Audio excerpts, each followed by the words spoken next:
Hey, great to have you. Welcome to the program. Thanks. Radio stations everywhere, coast to coast. Newsmax TV, joepags.com. Glad to have you here on a Tuesday.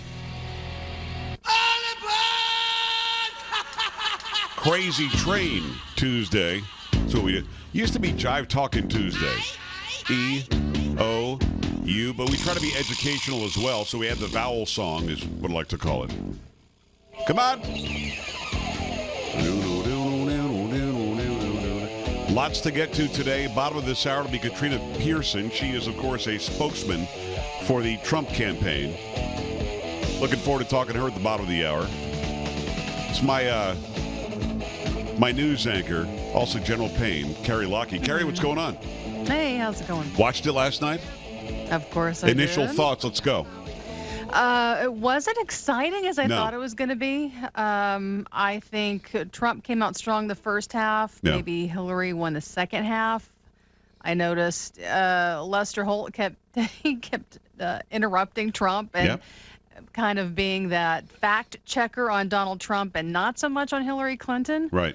I didn't understand that. I think did, if you loved by the way. Hillary, well, yeah. If you loved Hillary, you came out of this thinking she won. If you loved Right. Donald, same thing. I don't think it really changed anybody's mind last night. No, I'm guessing you saw my video that I posted on Facebook. I did a Facebook Live after the debate last night. And went on for 8 or 10 minutes or something. Might have been like 7 or 8 minutes longer than it needed to be. But went out there and I told the truth, which is what I try to do. I was yawning through much of that debate last night. Now, when I turned it on, we all grabbed some food and we gathered around the TV, hit the DVR, put it on. So good. Yeah, it was time to go. I mean, it was go time. Yeah, and fireworks. We weren't really sure what we were going to see going in. And I agree with you in that if you were a Donald Trump fan, when you started watching, you were a fan of his. When you stopped watching, if you were a Hillary Clinton fan, same thing. I don't think either one helped him or herself at any great length, but 100%, without a doubt, absolutely. Lester Holt, I don't care if he's a registered Republican, that doesn't matter to me. Without a doubt, either he's afraid of Hillary Clinton or the objective was, I'm not going to pull a Matt Lauer.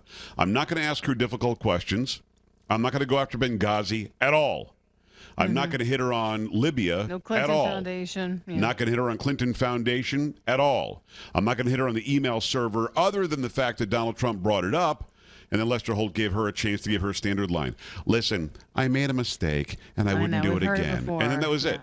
That was all we got. Expanded on. Nope. Yeah. He didn't think he had to.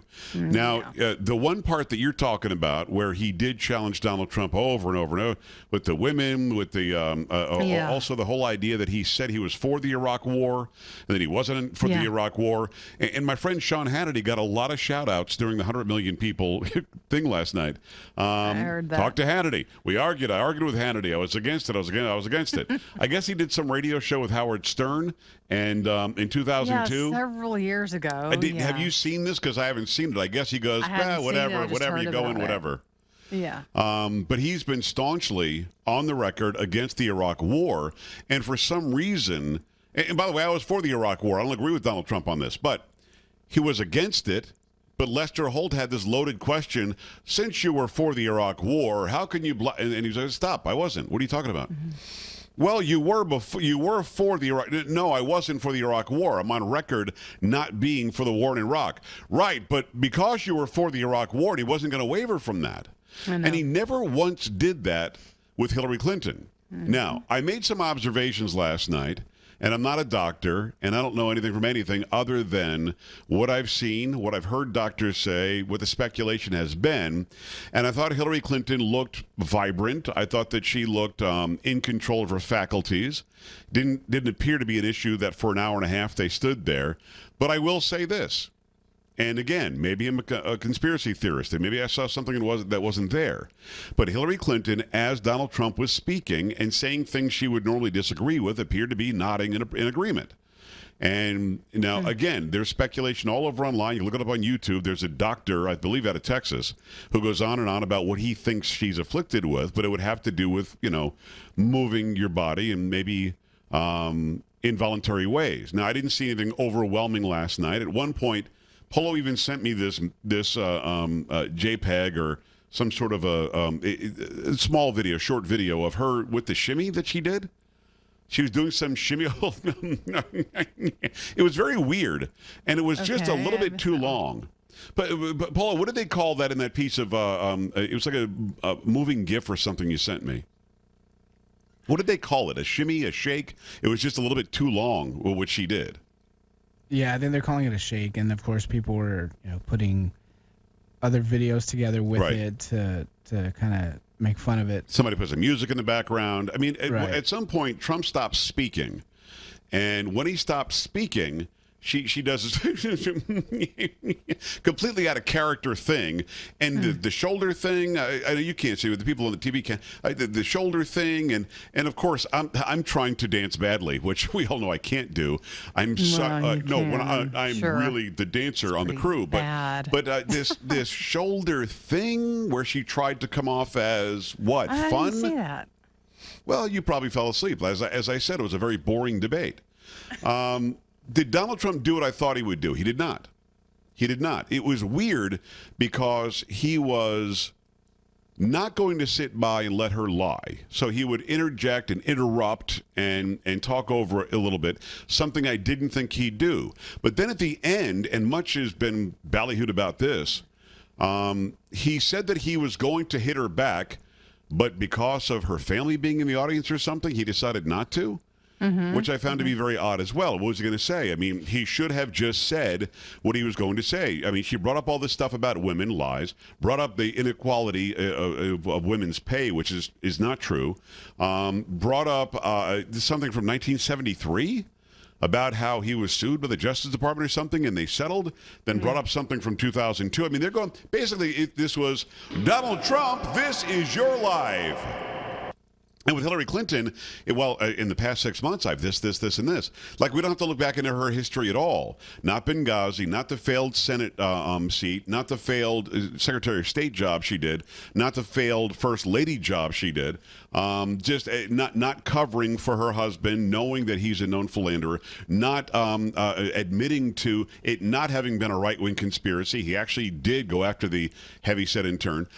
You had all this stuff from Hillary Clinton, which basically was, Donald Trump is no good, and here's why I say so. And to be honest with you, it was Lester Holt and Hillary Clinton against Donald Trump. Now, look, it's not sour grapes for me. You guys know I'm on the Trump train. I don't hide that. And I think that he, again, walked away unscathed. I think that people who are his fans and his supporters still are. I think people who are her fans and her supporters still are. But it's got to feel pretty good going into a situation like that, knowing that you're going to have the moderator on your side. And he wasn't a moderator. He was a fact checker on Trump and an acceptor or what's the proper term? Maybe a helper, an assist to Hillary Clinton, something like that. He was an appeaser, an apologist. With Donald Trump, I'm going to show what a journalist I am, and I'm going to be better than Matt Lauer was. And I think that was really a bad way to start this thing out. So I say a draw last night. Most online polls say Donald Trump won. Hillary Clinton's campaign, of course, was spinning out of control about how much she won. I didn't get anything out of the debate I didn't know. What I needed for Trump to do with 100 million people viewing and listening, what I needed for him to do was to really just say Benghazi, Benghazi, Benghazi, video, video, video, email server, email server, email server, and you covered for your philandering bill for all these years, and you turned your back on women. Now, he brought up the super predator comment. That was smart, but he really didn't harp on, I think, the 3 or 4 things he could have harped on to really make this a home run. So, again, we walk away, and I'm wondering what you think. 1-800-383-9624. Katrina Pearson at the bottom of the hour to talk about it, too, from the Trump campaign. But your thoughts just the day after on what you saw last night. Joe Pag Show, coming right back.